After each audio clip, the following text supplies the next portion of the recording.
Hello guys, welcome back to my channel Lata's vlog. আর একটি নতুন ভিডিওর সাথে তোমাদের সবাইকে ওয়েলকাম জানাচ্ছি। তোমরা সবাই কেমন আছো? আশা করছি সবাই ভালো আছো, আমিও মোটামুটি ভালো আছি। আজকে আমি তোমাদের সামনে একটি অন্যতম অনবদ্য একটি রেসিপি নিয়ে চলে এসেছি। তো কি রেসিপি সেটা দেখার জন্য কোনোভাবেই স্কিপ করা যাবে না, পুরো ভিডিওটি ফুল ওয়াচ করতে হবে। আর ভিডিও শেষে যদি ভিডিওটি ভালো লাগে লাইক করো, কমেন্টস করো, শেয়ার করো। আর যারা যারা এখন আমার চ্যানেল সাবস্ক্রাইব করোনি তারা এক্ষুনি গিয়ে সাবস্ক্রাইবটা করে নাও, পাশে থাকা বেল বাটনটি প্রেস করে নাও, আমার ফ্রেন্ড হয়ে যাও। তো চলো বন্ধুরা, আমার রেসিপিটি স্টার্ট করা যাক। তার আগে বলে নিই, এই রেসিপিটি মানে বাঙালদের জন্য, মানে বাংলাদেশ থেকে এই রেসিপিটি আগত। তার জন্য বাঙালরাই এই রেসিপিটি আর কি করতে খেতে খুব ভালোবাসে, এখন ঘটিরাও পারে, খুবই ভালোবাসে। তো আজকে এই রেসিপিটি তোমাদের সবার জন্য, তোমরা প্লিজ দেখতে থাকো। তো গাইস দেখো, এখানে আমি মাঝারি সাইজের 5টি ট্যাংরা মাছ ভালো করে ধুয়ে নিয়েছি। এটা হচ্ছে দেশি ট্যাংরা।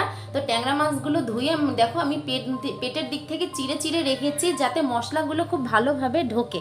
তো দেখো এখন এখানে আমি কেটে নিয়েছি মূলো আর কাঁচা লঙ্কা, পেঁয়াজ, ধনেপাতা, রসুন, টমেটো, এগুলো সব ভালো করে কুচিয়ে নিয়েছি মাছে দেওয়ার জন্য। কেউ চাইলে এখানে আলু, বেগুন এগুলো ইউজ করতে পারে, যার যেটা ইচ্ছে। তো আমার ঘরে মূলো ছিল, তাই মূলোটা দিয়ে ভালো লাগে, তাই ওটা নিয়েছি। আর এখানে নিয়েছি আমি কালো সর্ষে বাটা, সর্ষেটা খুব মিহি করে বেটে নিতে হবে। আর দেখো পাশে নিয়েছি আমি কাঁচা সর্ষের তেল, এখানে রয়েছে লঙ্কার গুঁড়ো, জিরা গুঁড়ো, আর এখানে রয়েছে ধনে গুঁড়ো, আর এখানে হলুদ গুঁড়ো। যা যা লাগবে আমার ইনগ্রিডিয়েন্টস তাই বললাম। আর এখানে দেখো আমি দুটো পাতা নিয়েছি, কলা পাতা, 2 পিস কলা পাতা নিয়েছি, একই সাইজের পরিমাণে কেটে। কলা পাতাগুলো ভালো করে আমি ধুয়ে নিয়েছি। তো দেখো এখন আমি মাছের রেসিপিটি স্টার্ট করছি। তো দেখো মাছে আমি প্রথম হলুদ গুঁড়ো মিশিয়ে নিচ্ছি। তো হলুদ গুঁড়ো দেবো পরিমাণ মতো, তারপরে লবণ স্বাদ মতো। তো এগুলোর তার কোনো পরিমাণ হয় না, আন্দাজ মতো দিতেই আর কি, দিলেই চলবে। তো দেখো এখন আমি ভালো করে মেখে নিচ্ছি খুব সুন্দর করে, প্রত্যেকটা মাছের গায়ে যেন হলুদ গুঁড়ো লবণটা ভালোভাবে মিক্সড হয়। তো ভালো করে মাখিয়ে নিয়েছি, মাখিয়ে নিয়ে কিছুক্ষণ রাখবো। তারপরে দেখো এখন আমি কি করব বলো তো, বাকি যেসব মশলাগুলো আছে তাই দেবো। সর্ষে বাটা দিয়ে দিচ্ছি, এখানে আমি 3 চা চামচ সর্ষে বাটা মিক্স করছি। তারপরে দেখো এখানে দিচ্ছি আমি জিরা পাউডার, তারপরে ধনে পাউডার, তারপরে দেব হলুদ গুঁড়ো। মানে এক এক করে সব মশলাগুলো দিয়ে ভালো করে মেখে নিতে হবে। তারপরে দেখো এখন আমি লঙ্কা গুঁড়োটা অ্যাড করছি। লঙ্কার গুঁড়ো এটা না বেশি ঝাল নেই, কাশ্মীরি লঙ্কার গুঁড়ো টাইপের এই লঙ্কাটা, এই কালারের জন্য জাস্ট, কারণ আমি কাঁচা লঙ্কায় ইউজ করেছি বেশি। দেখো কাঁচা সর্ষের তেলটা আমি দিয়ে দিলাম। আর এখন আমি ভালো করে সুন্দর করে মেখে নেব আর কি ব্যাপারটাকে, কারণ যতটা ভালো করে মিক্সড হবে, মাখা হবে মাছের মধ্যে মশলাটা, তত ভালো করে যাবে আর খেতেও খুব টেস্ট লাগবে। তো দেখো এখন আমি ভালো করে মেখে নিয়েছি মাছটা। তারপরে দেখো চলে আসলাম আমি যে সবজিগুলো আমি কেটে নিয়েছি সেখানটায়। তো দেখো এখন আমি সবজিগুলো, মাছটা তো হয়ে গেছে আমার ম্যারিনেট, সবজিটা আমি কি করব, একটা গাবলার মধ্যে ঢেলে নেবো, কারণ থালায় তো আর মাখা যাবে না। তো দেখো সব সবজি এক এক করে আমি গাবলায় ঢেলে নিয়েছি, আমি একসাথেই ঢেলে নিয়েছি। এরপরে আমি এর মধ্যে মশলাগুলো দেবো। তো কী কী মশলা দেবো, মাছে যে মশলাগুলো দিয়েছি সেম মশলা এতেও দেবো। তো দেখো প্রথমে আমি দিয়ে দিচ্ছি সর্ষে বাটা, এতেও আমি 3 চামচের মতো, দেখো 3 চামচ হয়ে গেছে, আর অল্প একটু ছিল, ওই সব মিলিয়ে 3 চামচ, পুরোপুরি ফুললি 3 চামচ এতে যাবে, 3 চামচ গেছে মাছে। তো মোট 6 চামচ আমি সর্ষে বাটা নিয়েছি। তারপর দেখো এখানে আমি হলুদ গুঁড়ো দিলাম 1 চামচ, লবণ পরিমাণ মতো। তো যেহেতু মাছেও লবণটা দেওয়া হয়েছে, সেটা মাথায় রাখতে হবে যেন লবণই আবার বেশি না হয়। আর এখানে আমি ধনে গুঁড়ো 1 চামচের মতো নিয়েছি, জিরে গুঁড়ো 1 চামচের মতো নিয়েছি, আর দেব হচ্ছে একটু লঙ্কার গুঁড়ো কালারের জন্য। এটাই ঝাল নেই লঙ্কার গুঁড়োটা, জাস্ট কালারটাই। তো দেখো এখন আমি সর্ষের তেল দিচ্ছি পরিমাণ মতো, যতটা আর কি লাগবে। তো এখন সব মশলা দেয়া হয়ে গেছে, এখন আমি ভালো করে একটু মিক্সড করছি। দেখো ভালো করে মিক্সড করে দেন আসছি।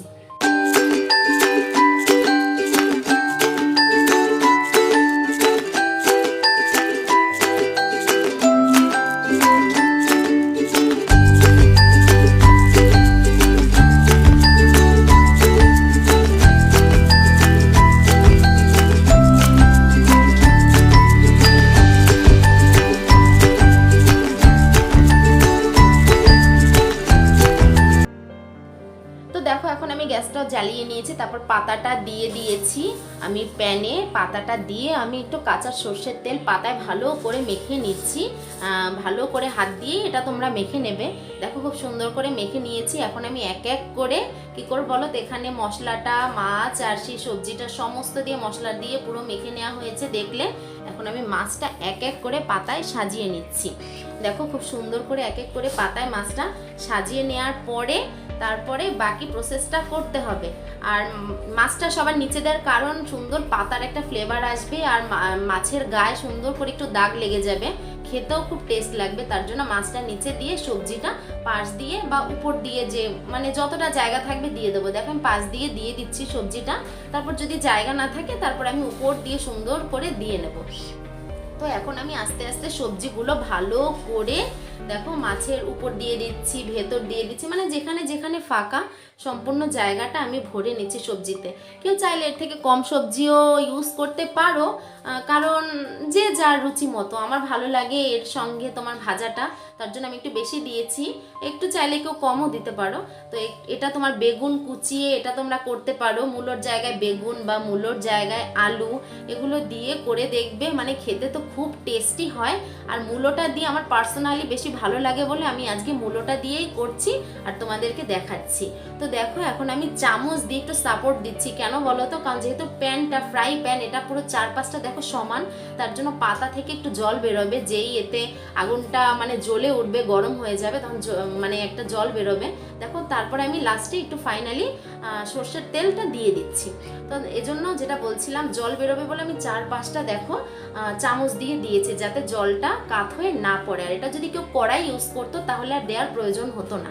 তো দেখো এখন আমি ঢাকা দিয়ে দিয়েছি। তো এখন এটা কিছুক্ষণ এভাবে ঢিমি আছে। দেখো আঁচটা কিন্তু আমার বেশি মানে হাই ফ্লেমে নেই, লো ফ্লেমে আমি রেখে রেখে মাছটাকে করতে হবে। তো মানে দেখো কিছুক্ষণ পর পর আমি ঢাকাটা খুলে দেখছি যে আবার ঝোলটা কাত হয়ে পড়ছে কিনা, দেখছি না, যেহেতু চামচ দিয়ে সাপোর্ট দেওয়া আছে পড়ছে না। আর যদি তোমার কড়াইতে দিতাম তাহলে সাপোর্টের তো প্রয়োজন ছিল না, যেটা আগেও বললাম। তো দেখো আঁচটা একদম আমার লো ফ্লেমে আছে। তো আঁচটা বাড়ালে কী হবে বলো তো, এটা পাতাটা পুড়ে যাবে, মাছটা পুড়ে যাওয়ার চান্স থাকে। তো এখন যেহেতু আমি আঁচটা কমিয়ে রেখেছি তার জন্য পাতাটা পুড়ে যাওয়ার চান্স নেই, মাছটাও আর পুড়বে না। সামান্য সামান্য হালকা হালকা একটু দাগ লাগবে, তবে দাগ না লাগলে আবার ভালো লাগবে না, হালকা একটু দাগ লাগাতে হয়। তো দেখো আমার মাছটা কিন্তু অলরেডি কুকড হয়ে গেছে। এভাবে লো ফ্লেমে প্রায় অনেকক্ষণ ধরে, আধ ঘন্টা ধরে মাছটা করলাম একদম লো ফ্লেমে।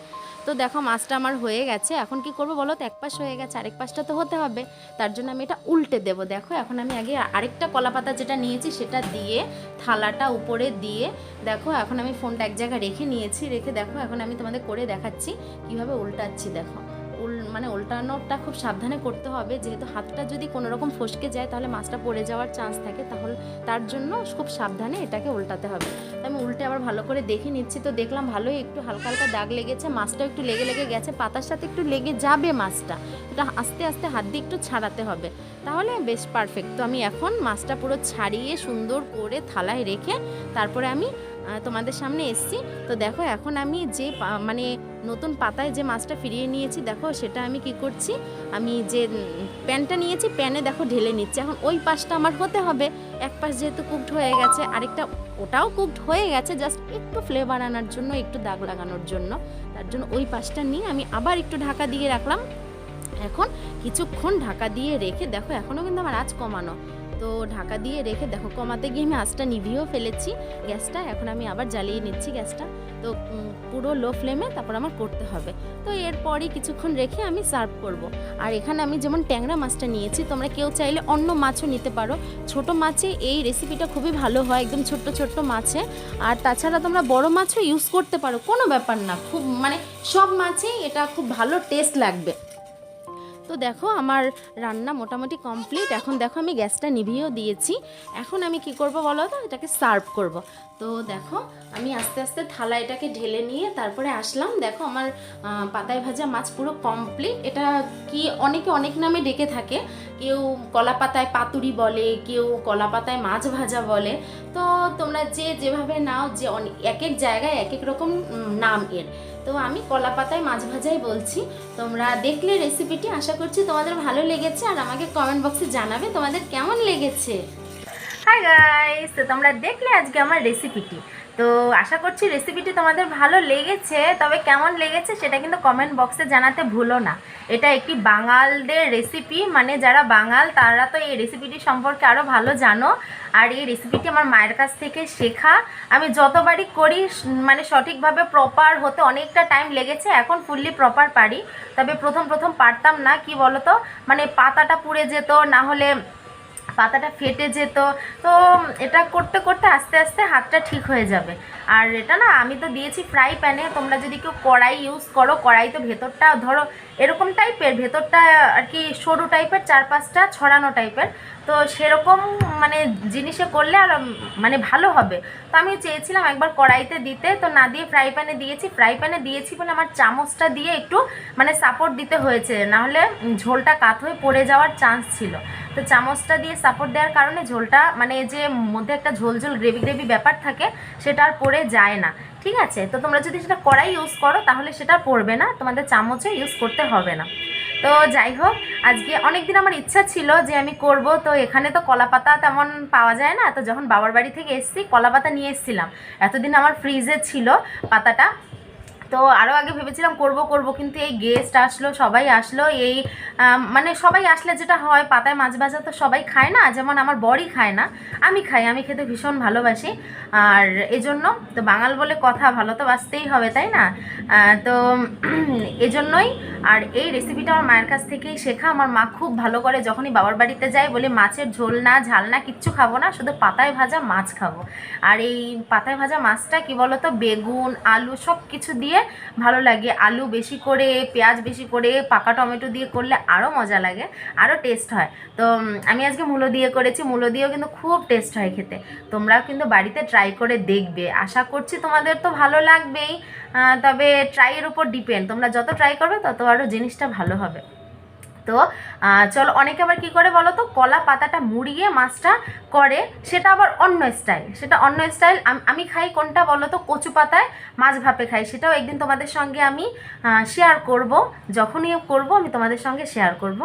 আর কি বলো তো, আরও তোমরা যদি কোনো রেসিপি বা কোনো কিছু দেখতে চাও, জানতে চাও, আমাকে প্লিজ কমেন্ট বক্সে জানিও, আমি তোমাদের জন্য সেটা অবশ্যই ট্রাই করব। আর কারণ তোমরা বললে আমি তো ফেলতে পারি না, আমি ট্রাই করব। আর আজকের ভিডিওটি আমি এখানেই শেষ করব, কারণ আজকে আমি রেসিপিটি দেখানোর জন্যই তোমাদের সামনে এসেছি।